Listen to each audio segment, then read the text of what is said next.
comment vas-tu aujourd'hui? Ça va très bien, très chaud. Il fait plus de 30 degrés cet après-midi, donc on va se tenir au frais. Là, on est vendredi. T'es arrivé quand ici à Saint-Jean? Alors pour Saint-Jean, c'est vrai que j'habite pas très loin, je suis à un quart d'heure. Donc je suis à la maison, donc j'ai commencé à marcher mardi après-midi. Et puis j'ai pu faire une semaine un peu plus tranquille en marche. Allez, satisfait de ton début de saison? Tu peux nous rappeler quel classement tu as et ce que tu fais cette année en championnat? Ouais, alors moi je fais l'intégralité du championnat de France d'enduro et aussi le cross-country. Donc je suis actuellement deuxième au provisoire au cross-country après 2 épreuves. Et au championnat de France, je suis aussi deuxième en élite 2. Qu'est-ce qui te manquerait selon toi pour aller chercher justement cette première place, là, passer un petit cap? Un petit cap, c'est vrai que déjà c'est Zach qui a gagné les 2 journées en Hainaut. Donc, là, il y a un gros client en face. C'est ça, pour aller chercher un pilote comme lui, il manque quoi, de la technique, un peu de physique, un petit peu de partout je pense. Mais après ce week-end il est pas là, donc j'espère bien gagner les 2 journées. Allez, petite question un peu freestyle, ton souvenir ou la chose la plus improbable que tu aies vue en moto, que ce soit en spécial ou en liaison? Alors improbable, c'était quand j'étais encore sur les GP en 2022, c'était GP de Slovaquie où j'ai vu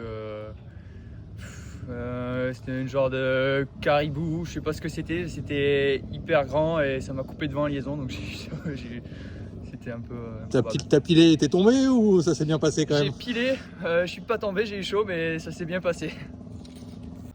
Si aujourd'hui tu pouvais changer quelque chose pour notre sport qui est bien sûr l'enduro, qu'est-ce que tu aimerais changer en termes peut-être de règlement ou de tracé? Je vais parler pour le championnat de France parce que je fais que ce championnat cette année.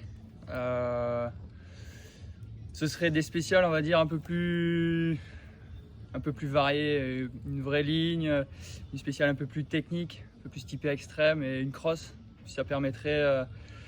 Je fais plus les GP actuellement, mais ça m'est déjà arrivé de vouloir un championnat national un peu plus relevé et difficile pour essayer de performer au mieux dans. Peut-être des spéciales qui sont un petit peu moins rapides, mais parfois un peu plus techniques en termes de dénivelé, de dévers, d'obstacles. Oui, c'est ça. Après, une spéciale rapide en prairie, c'est toujours bien à avoir et c'est un peu la spécificité en France, donc il faut le garder, je pense. Mais marquer plus une différence entre les trois. Ouais, avoir une différence plus marquée entre les trois. Ouais. Allez, en dehors de la moto et de tes entraînements dans ta vie perso, ton petit plaisir à toi, qu'est-ce que c'est? En dehors des entraînements, ça reste de l'entraînement, mais j'aime beaucoup la course à pied. Et puis, pour me libérer un peu la tête, je jardine aussi. Donc, Course à pied plutôt sur bitume ou trail? De cœur, trail. Ouais, et jardinage, qu'est-ce que tu nous fais de beau? Un peu tout, tomates, salade, haricots. Pour te régaler l'été alors. C'est ça, exactement. Allez, là, on est en 2025 à Saint-Jean, dans 3 ou 4 saisons. Ton objectif et puis éventuellement ton rêve de carrière, qu'est-ce que ça serait là? Objectif, retourner en GP. Un rêve, faire le Dakar. Bel objectif et beau rêve. Pas d'appréhension sur le Dakar avec la vitesse, Si, toutes les choses qu'on a, forcément, mais ça reste un rêve.